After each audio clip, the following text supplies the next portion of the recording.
Gimana kalau kalian butuh uang, terus harus ngelakuin berbagai macam hal untuk jadi kaya?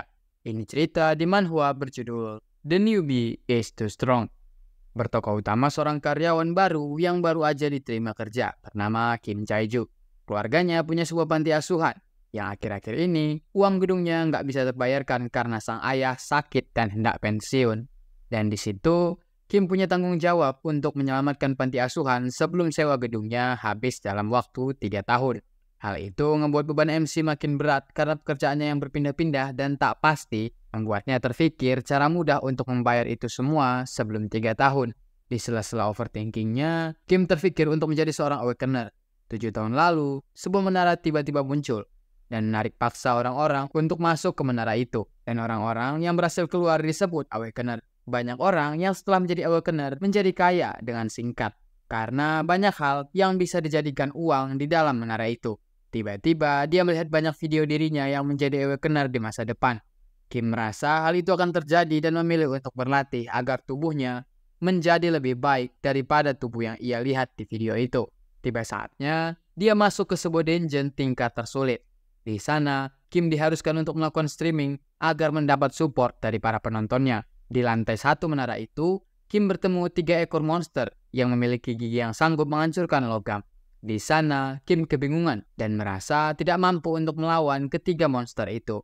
Lalu Kim memilih untuk mendekati mereka. Tidak seperti kebanyakan orang yang memilih untuk bertarung, Kim malah mencoba menjadi seperti monster Popeye, bahkan rela memakan mana stone yang dimakan oleh para Popeye. Reaksi itu menarik minat para penonton dan juga kini Kim dipercayai oleh ketiga Popeye itu. Tak disangka, hasil dari pendekatannya dengan Popeye menarik minat banyak orang. Bahkan live streamingnya ditonton hingga 127 orang. Setelah selesai dengan lantai 1, Kim pun berniat untuk pergi ke lantai 2. Tapi sebelum itu, Kim melihat hadiah yang didapatnya ketika menyelesaikan lantai 1. Di kotak hadiah itu, Kim mendapat sebuah batu yang hanya didapat di lantai 10. Bahkan Popeye juga menyukai dan hendak memakan batu itu. Lalu dia juga mendapat kartu ganti nama gratis, serta gold yang cukup banyak. Setelah melihat hadiah itu, ia pun pergi ke lantai 2. Namun, tingkah Popeye malah menghentikan niatnya untuk pergi. Dan malah mengikuti Popeye yang sedang menggali dan berhasil menemukan ruang rahasia yang berisi sebuah item langka. Setelah itu, Kim pun pergi menuju lantai 2 dengan para Popeye. Di lantai 2, Kim kembali diminta untuk mengalahkan monster dengan waktu 30 menit. Di sana muncul seekor monster kura-kura raksasa dan Kim bereaksi dengan membeli kapak dan mencoba menyerang monster itu. Dengan sedikit trik, Kim berhasil menyerangnya. Namun ketika monster itu terluka, dia malah bersembunyi di dalam tempurungnya dan beregenerasi. Tentu Kim tak kehabisan akal. Ia tahu kalau duri yang ada pada tempurung kura-kura itu dapat meledak. Jadi dia menggunakan duri tersebut untuk melawan kura-kura itu. Cara itu terbukti efektif dan Kim berhasil menyelesaikan misinya.